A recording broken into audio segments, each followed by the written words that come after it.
Assalamualaikum kawanku. Supaya Mimin semangat bikin video ini, jangan lupa dibantu subscribe, like, dan komen lalu di-share. Terima kasih atas dukungannya. Mimin doakan semoga panjang umur sehat selalu untuk kawan.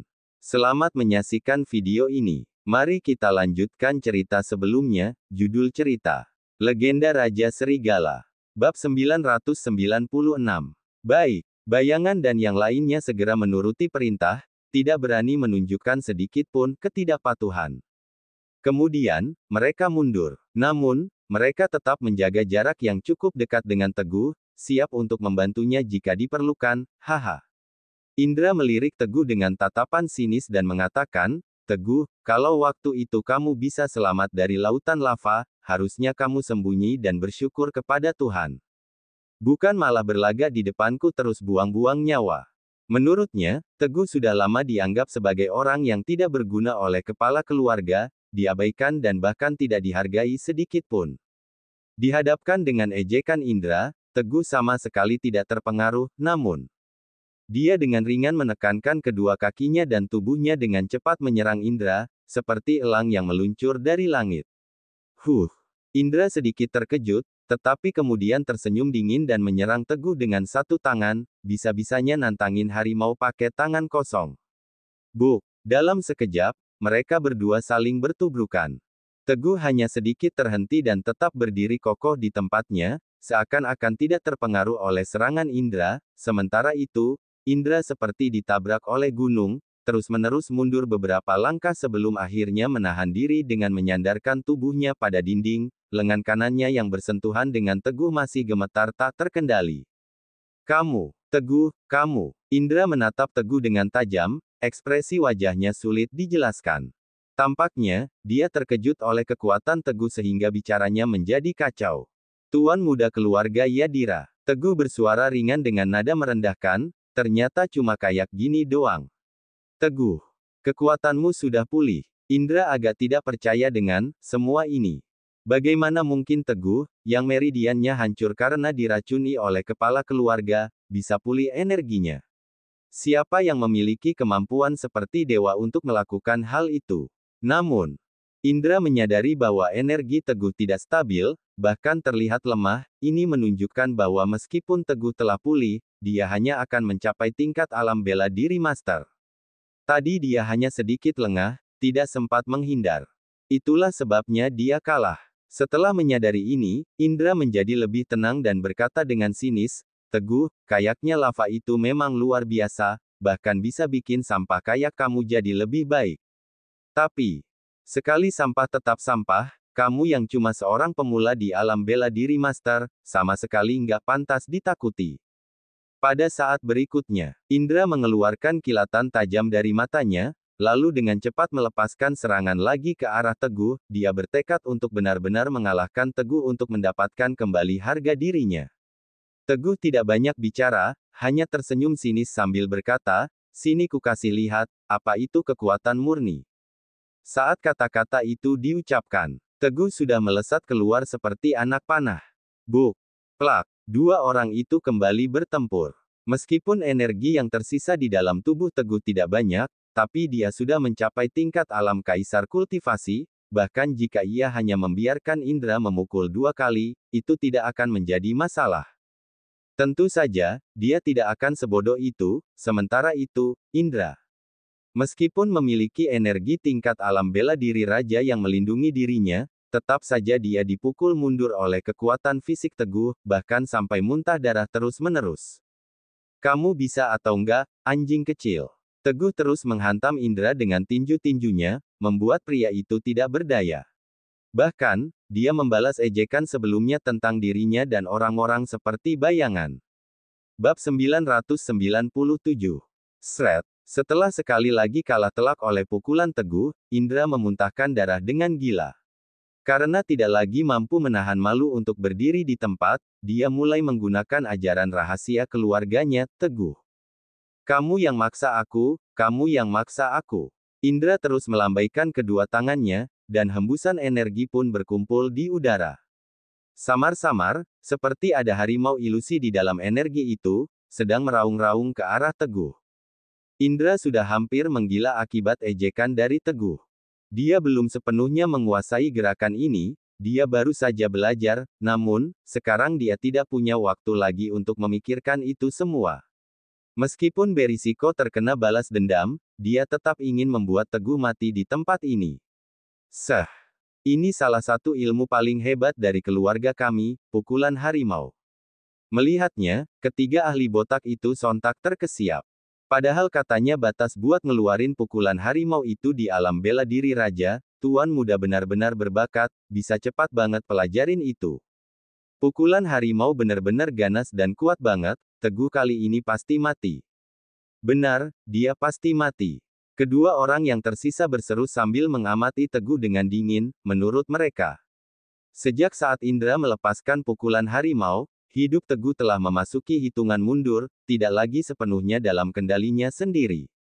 Teguh, mati kamu. Setelah mengumpulkan tenaga selama beberapa waktu, pukulan harimau dari Indra telah mencapai puncak kekuatannya dan dilepaskan ke arah Teguh. Dalam sekejap, angin kencang bertiup, terdengar suara harimau mengaum dengan bangga.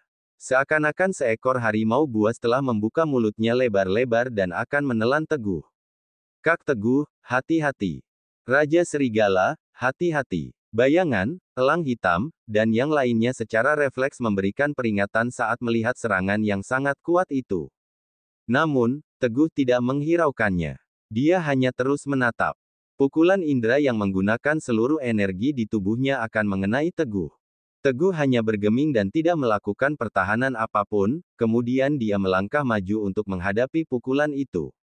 Cari mati kamu. Melihat situasi ini, Indra merasa kaget sekaligus senang, sehingga dia berteriak dengan sombong. Baf! Pada saat berikutnya, tinju itu mendarat di dada Teguh dengan keras, seperti ombak besar yang menghantam pantai. Arg! Ketika hendak membanggakan dirinya, tiba-tiba Indra merasakan rasa sakit yang menusuk pada tangannya. Lengannya lemas dan mati rasa, seolah-olah sedang digoreng dalam minyak panas. Dia langsung menatap ke arah lengannya yang sakit itu. Teguh tidak hanya tidak terpental, tetapi dia juga berdiri di tempatnya dengan tenang sembari senyum samar, seolah-olah sudah menguasai segalanya. Nggak mungkin. Nggak masuk akal. Teguh benar-benar menelan pukulan harimau dari Indra. Ini nggak bercanda, kan? Pemandangan ini membuat tiga ahli botak itu terkejut, 6 mata milik mereka sontak melebar. Luar biasa. Pukulan harimau adalah seni bela diri super yang dapat melawan musuh yang lebih kuat. Namun, setelah Indra menyimpan tenaganya dengan baik dan mengoptimalkan kekuatan pukulan harimau, dia tidak hanya tidak berhasil melukai Lin Tianxuan, tetapi juga terlihat seperti terpukul balik. Apakah ini bahkan mungkin? Ini benar-benar luar biasa. Bab 998. Teguh. Wajah Indra memucat dan terlihat ketakutan, suaranya terdengar bergetar. Kamu, sebenarnya apa yang kamu kultivasi? Bisa-bisanya kuat banget. Dia sangat terkejut dengan kekuatan yang dimiliki oleh Teguh. Kamu beneran mau tahu? Teguh melemparkan pandangan kepadanya dan tersenyum aneh, kemudian berjalan menuju Indra. Teguh berjalan dengan santai, tetapi memberikan tekanan besar pada Indra, membuat jantungnya berdegap kencang. Tubuhnya terus mundur, tetapi segera pantatnya menabrak dinding, dia saat ini sudah terpojok. Tiga ahli bela diri botak ingin membantu Indra, tetapi ketika menghadapi Teguh yang perlahan mendekat, kaki mereka terasa sangat berat seperti terisi timah, sama sekali tidak dapat digerakkan. Beberapa detik kemudian, Teguh sampai di depan Indra. Ini bukan keajaiban, ini murni kekuatan, kata Teguh sambil menghantam Indra dengan satu pukulan. Dia akan menggunakan metode yang sama yang digunakan Indra pada dirinya, wush. Indra secara refleks merentangkan tangannya untuk memblokir pukulan itu. Namun, tampaknya pukulan sederhana Teguh menyimpan kekuatan yang dahsyat, menghancurkan tangannya dengan mudah dan akhirnya jatuh di depan dadanya. Duk, bersamaan dengan suara yang menggelegar, kemudian diikuti dengan suara, krak, dan, plak, yang renyah. Pukulan ini menghancurkan begitu banyak tulang rusuk Indra, membuat dadanya terbenam dengan tonjolan yang muncul di belakangnya. Dia kemudian menabrak dinding, membentuk lubang yang mirip dengan siluet manusia, boom. Begitu banyak batu bata dan semen yang jatuh. Hufat. Indra memuntahkan darah segar yang berwarna merah menyala ke tanah, sangat mengerikan untuk dilihat, jika diperhatikan dengan seksama. Darahnya bahkan tercampur dengan remah-remah organ dalam miliknya. Pukulan sederhana Teguh hampir membuat Indra mati di tempat, dan berjumpa dengan dewa untuk berdiskusi tentang kehidupan. Sret. Indra berusaha untuk bangkit, tetapi sia-sia belaka. Setelah sekali lagi memuntahkan darah, dia terjatuh dan kehilangan kekuatan sepenuhnya. Tuan. Tiga ahli botak itu akhirnya menyadari situasinya dan bersiap untuk menyelamatkan Indra. Cih, lawan kalian itu kami. Bayangan berteriak keras, memimpin para ahli dari Istana Raja Serigala untuk segera bergerak dan menghentikan mereka. Ketiga ahli botak itu berjuang sekuat tenaga, tetapi tidak bisa meloloskan diri. Sementara itu, Teguh memandang Indra dari atas dengan senyum misterius di wajahnya, kayaknya kamu juga nggak bisa. Aku cuma sedikit gerakin tanganku, tapi kamu sudah lari ketakutan begitu, nggak tahu gimana cara ngelawan. Keluarga Yadira, sebagai pemimpin dari 4 keluarga besar, sudah menjadi musuh bebuyutan mereka sejak memusnahkan keluarga Sabel beberapa waktu yang lalu. Ditambah lagi, baru-baru ini, pemimpin keluarga Yadira telah merusak meridian di dalam tubuh Teguh dan mencoba membuatnya lumpuh. Bahkan, Noah merampas liontin milik Teguh dan menendangnya ke dalam lava. Hal ini menambah dendam antara mereka. Dendam seperti itu hanya bisa dibasuh dengan darah. Kamu mau ngapain? Indra memandang Teguh waspada dan mengancam dengan keras, kuperingatkan, ya, aku itu putra tunggal keluarga Yadira. Kalau kamu berani membunuhku, kepala keluarga pasti bakal hancurin kamu dan bikin kamu mati tanpa dikubur. Hahaha. Benar-benar lucu sampai tidak bisa menahan tawa. Setelah selesai tertawa, Teguh memandang Indra dengan tatapan sinis dan berkata, aku sama keluarga Yadira sudah jadi musuh bebuyutan dari dulu. Kenapa aku harus peduli soal keluargamu bakal ngelepasin aku atau enggak? Jangan-jangan kamu minum obat penguat otak atau obat yang sudah kadaluarsa. Ancaman kayak gitu naif banget. Bab 999. Setelah Teguh selesai berbicara, keinginan membunuh yang dingin tiba-tiba terlepas. Seluruh tubuh Indra terasa seperti terjatuh ke dalam kuburan es, tubuhnya menjadi dingin dalam sekejap. Tapi, aku nggak bakal bunuh kamu, Teguh tiba-tiba berubah sikap, tetapi tatapannya kepada Indra makin dingin, keluarga Yadira sudah ngelakuin banyak kejahatan di dunia ini, aku nggak mau biarin kamu mati dengan cepat. Tanpa disadari, ada seekor lipan beracun yang berlumuran darah di tangan Teguh, terlihat sangat jahat dan aneh. Saat Teguh selesai bicara, tiba-tiba lipan beracun itu masuk ke dalam hidung Indra dengan suara, swoosh. Kamu. Indra sangat ketakutan oleh benda itu, dia bertanya-tanya tanpa sadar, Teguh, apa yang kamu lakuin ke aku tadi? Itu adalah lipan pemakan jiwa. Teguh menjelaskan dengan serius, makanannya itu meridian seseorang, cuma butuh waktu sebentar, serangga itu bisa habisin semua meridianmu. Terus. Lama-lama, itu bakal makan organ dalam sama daging di dadamu. Dulu, pemimpin keluarga Yadira mutusin meridianku. Nah, hari ini, aku bakal ngambil sedikit untung dari tubuhmu. Ketika ucapan itu selesai, Indra merasakan nyeri yang sangat hebat dari dalam tubuhnya. Meskipun hanya berlangsung beberapa detik, tetapi itu berhasil membuat Indra bergeliat hingga membungkuk, tubuhnya masih terus bergetar kesakitan, Eki. Dia mengeluarkan jeritan yang sangat menyedihkan, urat-urat biru di dahinya melonjak seperti ular besar, membuatnya seketika menggila, keringat dingin mengalir. Teriakan mengerikan terus terdengar. Rasa sakitnya 100 kali lipat lebih besar dari yang dirasakan oleh Teguh pada saat itu. Setelah menyelesaikan semuanya, Teguh tidak lagi memedulikannya dan langsung memberikan perintah kepada Tarendra yang ada di sampingnya, tangkap semua orang dari keluarga Zunata, bawa mereka balik ke markas wilayah tengah buat diinterogasi dan dihukum. Baik. Tarendra segera pergi untuk menyelesaikan tugasnya. Sekarang, Indra telah jatuh. 3 ahli botak pun terjebak oleh bayangan dan yang lainnya. Mata-mata yang dikirim oleh Simon merasa sangat ketakutan hingga pipis di celana saat melihat Teguh mengalahkan Indra. Tubuhnya terkulai lemas di tanah, wajahnya pun terlihat pucat, seperti tidak ada semangat untuk melawan. Beberapa belas menit kemudian, Semua orang dari keluarga Zunata dibawa kembali oleh para tentara untuk diinterogasi satu per satu. Teguh, Bayangan dan yang lainnya pergi meninggalkan tempat itu. Tuan muda, Tuan. 3 ahli botak itu segera berlari menuju Indra. Namun, Indra sudah lama pingsan akibat tersiksa oleh rasa sakit yang luar biasa. Meridian di tubuhnya juga sudah dimakan habis, tidak ada bedanya dengan orang lumpuh. Melihat situasi tersebut, ketiga ahli botak itu hanya bisa membawa Indra kembali ke keluarga Yadira dengan rasa takut dan cemas. Mata-mata itu tak percaya dengan apa yang dilihatnya. Kediaman keluarga Yadira. Melihat Indra yang penuh darah dan hampir mati, semua anggota keluarga Yadira sangat marah. Kepala keluarga, Teguh sudah semena-mena kayak gini, dia harus bayar pakai nyawanya. Kepala keluarga, selama puluhan tahun, belum pernah ada orang yang punya niat buat ngehancurin garis keturunan utama. Teguh nggak cuma harus mati, tapi dia juga harus menderita dan disiksa, kepalanya wajib digantung di pintu gerbang keluarga Yadira selama 7049 hari, buat pembalasan. Kepala keluarga, cepat kasih perintah. Kepala keluarga, kalau hari ini Teguh berani nyerang keluarga kita, besok semua orang bakal nginjak-injak dan buang air besar di atas Anda. Kepala keluarga. Di bawah kemarahan para tetua keluarga Yadira, mereka semua mendorong Noah untuk memberikan perintah.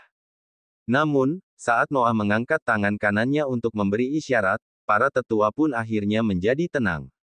Noah melihat ke arah semua orang, dan berkata dengan serius, Meridian punya Teguh sudah diputusin sama sesepuh agung dari lama, aku juga ngecek pakai mataku sendiri, nggak mungkin anak itu bisa pulih. Apalagi, aku ngasih dia pil 100 hari pemusnah jiwa. Harusnya dia sudah jadi orang yang benar-benar nggak guna, gimana ceritanya dia bisa ngalahin Indra? Ada yang nggak beres. Para tetua sedikit terkejut sebelum mereka kembali berteriak. Teguh pasti sudah pulih. Kalau dibantu sama sekte obat-obatan, nggak heran kenapa dia bisa pulih. Tejasvi masih punya beberapa keahlian, sekte obat-obatan juga selalu fokus sama obat-obatan. Kepala keluarga. Saat para tetua sedang berdebat, tiba-tiba sesepuh agung keluar dan berkata dengan serius, ada hal penting yang belum aku laporin ke kalian. Setelah mendengar itu, para tetua menjadi tenang. Noah juga menatap sesepuh agung. Katakan. Sebelumnya, ada kejadian besar di kota Senggigi. Sesepuh agung berkata dengan tenang, ada orang pakai baju hitam yang nyulik Rina, istri Teguh dan bawa dia ke tebing Manglayang cuma buat maksa Teguh biar ngasih harta karun keluarga Sabel. Harta karun keluarga Sabel. Bab 1000. Mendengar 4 kata itu, Noah sedikit mengernyitkan keningnya. Teguh sudah merebut liontin gioknya, tetapi dia masih memiliki harta karun keluarga Sabel. Jangan-jangan sesepuh agung melanjutkan, orang berbaju hitam itu kuat banget, kalau bukan karena gurunya, si rubah tua itu, Teguh sama Rina pasti bakal mati. Tapi, waktu itu, rubah tua juga jatuh dari tebing. Saat kata-kata itu diucapkan oleh sesepuh agung, semua orang di ruangan sontak terdiam. Kakek rubah tua ini, orang berpakaian hitam itu berhasil bikin dia jatuh ke jurang. Dari mana kamu dapat berita ini? Yakin bisa dipercaya? Tanya Noah dengan mata yang berkilat cemerlang. Sesepuh agung mengangguk dengan serius. Pasti, begitu Teguh pulang, dia langsung pergi ke ibu kota dan ngasih tahu berita ini ke Teja. Terus, Teja sudah mutusin bangun makam buat kakek rubah. Kaisar mendirikan makam. Kalau begitu, semua ini pasti sudah benar-benar terjadi. Semua orang yang ada di dalam ruangan terdiam sejenak, sedang mencerna berita penting ini. Berarti, beberapa saat kemudian, Noah berbicara dengan mata yang sedikit terpejam. Teguh kayaknya jatuh ke dalam lava, tapi akhirnya dia malah nggak sengaja dapat harta karun rahasia keluarga Sabel yang orang lain nggak tahu. Mungkin saja. Kepala keluarga punya dugaan yang masuk akal, kalau nggak, mana mungkin dia bisa pulihin Meridian dan balikin kekuatannya. Wah, nggak salah lagi, pasti Teguh sudah nguasain dan pakai harta karun rahasia keluarga Sabel buat mulihin kekuatannya sendiri. Makanya dia jadi narik perhatian orang berbaju hitam itu. Kepala keluarga. Setelah mendengar diskusi mereka, sesepuh agung dengan serius menyarankan, menurutku kita harus bergerak sebelum orang berbaju hitam itu nangkap Teguh, terus kita bawa balik ke kediaman keluarga Yadira. Kita harus bikin dia ngaku di bawah siksaan keras, biar kita bisa dapetin harta karun yang disembunyiin dari keluarga Yadira. Kita juga untuk balas dendam buat Indra. Usulan dari sesepuh agung telah menimbulkan persetujuan dari semua tetua. Kepala keluarga, seharusnya kayak gini. Kepala keluarga, waktu terus berjalan. Kepala keluarga, orang berbaju hitam itu bisa bikin kakek rubah tua jatuh dari tebing, pasti kekuatannya besar banget. Kalau Teguh berhasil dia tangkap, bakal sulit buat bawa dia balik. Kepala keluarga, suara-suara itu membuat Noah merasa sakit kepala. Dia agak bimbang. Kekuatan Teguh sekarang sudah pulih dan mendapat dukungan dari Tejasvi, mungkin ada kesepakatan rahasia di antara mereka, keluarga Yadira sudah diawasi oleh keluarga Ananta, keluarga Sialagan, dan keluarga Wira. Kalau ada sekte obat-obatan lagi, tekanannya akan menjadi sangat besar. Aku bakal minta keputusan dari leluhur. Noah meninggalkan sepatah kata dan pergi ke kuil di belakang gunung. Di luar ruangan yang terkunci, Noah berinkarnasi dan meminta pertemuan. Tuan leluhur, Noah memohon untuk bertemu. Krak, krak. Bersamaan dengan pintu batu terbuka, Noah segera masuk dengan cepat. Tuan leluhur, Noah menyapa dengan hormat dan bertanya, ada perkembangan dari 2 kalung giok itu. Setelah membawa pulang 2 kalung giok dari harta karun keluarga Sabel, dia telah menghabiskan banyak waktu untuk mempelajarinya, tetapi tidak menemukan apapun. Oleh karena itu, dia menyerahkannya kepada Tuan leluhur, berharap leluhurnya yang bijaksana itu bisa memecahkan rahasia yang ada di dalamnya. Ini. Tuan leluhur, Sanu Yadira, membuka tangannya dan memperlihatkan 2 liontin giok yang ada di genggamannya. Dia menggeleng dan menghela napas, kalau bukan karena kamu yang langsung bawa ke sini, aku pasti bakal ngira ini palsu. Noah diam. Tentu saja, jika Tuan leluhur berkata begitu, itu berarti dia belum menemukan apapun. Apa urusanmu datang ke sini? Minta petunjuk ke Tuan leluhur. Noah segera menceritakan serangkaian kejadian yang melibatkan Teguh kepada Sanu, lalu bertanya, Tuan leluhur, gimana seharusnya keluarga Yadira nanggepin situasi ini?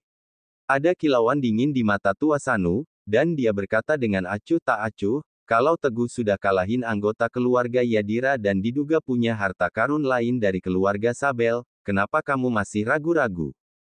Tangkap dia. Buka paksa mulutnya. Jangan ragu sama sekali. Cara ini nggak cuma bisa jamin kalau harta karun keluarga Sabel bakal aman, tapi juga bisa nakut-nakutin orang kecil dan memperkuat reputasi keluarga Yadira. Leluhur, aku paham. Noah menerima perintah untuk pergi, lalu dia bangkit dan kembali ke ruang rapat. Para tetua terus menunggu berita terbaru dari Noah. Melihat Noah kembali, para tetua bertanya-tanya, kepala keluarga, gimana? Leluhur bilang apa? Noah melihat para tetua dengan tatapan tajam, lalu berkata, leluhur dukung kita buat nangkap Teguh, sekarang ayo kita diskusiin kapan harus bergerak. Kepala keluarga. Sesepuh agung maju dan berkata, Kaisar sudah mutusin buat bangun makam rubah tua di Gunung Lembah Hijau 2 hari lagi. Karena Teguh pasti bakal datang, kita bisa nyerang dia.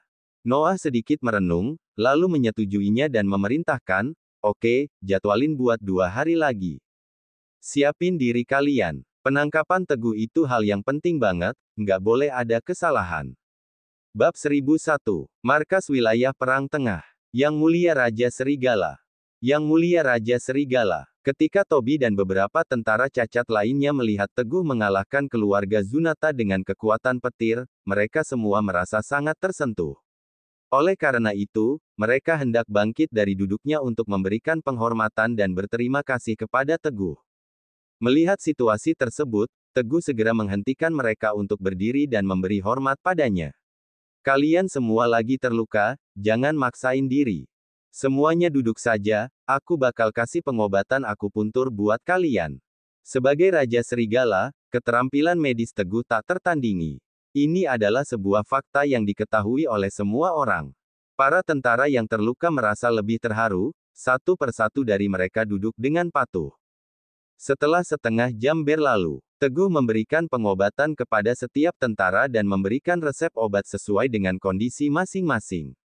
Ambil resep obat ini. Ikutin resep dan dosisnya, dalam waktu setengah bulan, kalian bakal ngerasa mendingan. Meskipun lengan dan kaki yang putus tidak dapat tumbuh kembali, tetapi obat-obatan tersebut dapat sangat mengurangi penderitaan para tentara. Terima kasih Raja Serigala. Terima kasih Raja Serigala. Para prajurit mengucapkan terima kasih dengan tulus, suara mereka terdengar gemetar. Pada saat ini, mereka semua akhirnya menyadari mengapa seluruh pasukan serigala sangat menghormati Teguh dan rela melakukan apapun untuknya. Siapa yang tidak menyukai seorang pemimpin seperti dia?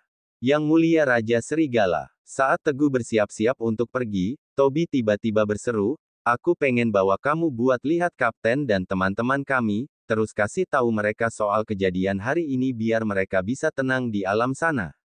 Oke. Teguh menyetujuinya. Kemudian, Tobi membawa Teguh, Tarendra, dan yang lainnya ke sebuah bukit kecil di luar ruangan. Di sini ada beberapa kuburan baru, tempat di mana Kapten dan yang lainnya dimakamkan. Teguh mengernyitkan keningnya. Sebagai prajurit yang gagah berani dari Serenara, mereka seharusnya memiliki tempat pemakaman yang layak. Yang Mulia Raja Serigala. Tarendra tersenyum pahit sambil menjelaskan, "Waktu itu, keluarga Zunata manfaatin kekuasaannya buat ngancam kami. Katanya, siapapun yang berani nguburin mereka di makam pahlawan atau di pemakaman umum, bakal jadi musuh keluarga Zunata, jadi aku cuma bisa ngubur mereka di daerah terpencil." Teguh pun terdiam. "Kapten, kami datang buat jenguk kamu."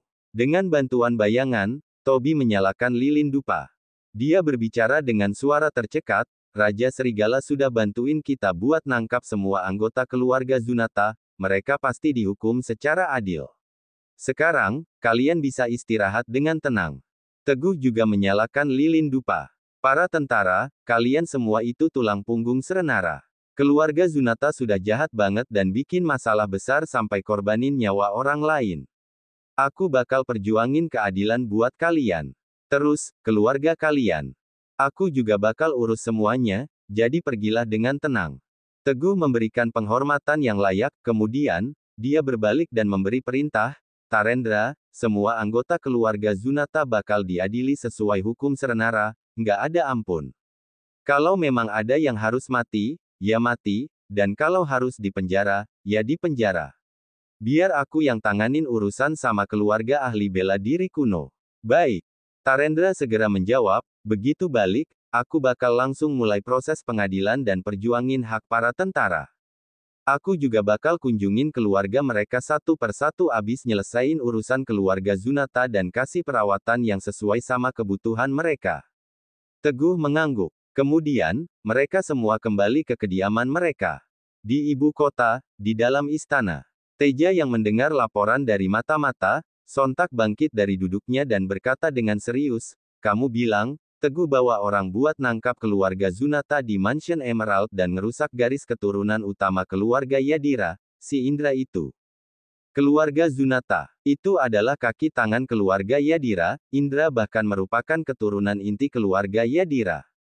Ini adalah definisi dari menghina keluarga Yadira sampai mati. Mata-mata menjawab, "Betul Kaisar. Aku paham, kamu bisa pergi." Setelah mata-mata pergi, Teja berjalan ke tempat terlarang di dalam istana sembari tersenyum pahit dan berbisik, "Junior, Junior, kamu ini benar-benar." Cerita bersambung.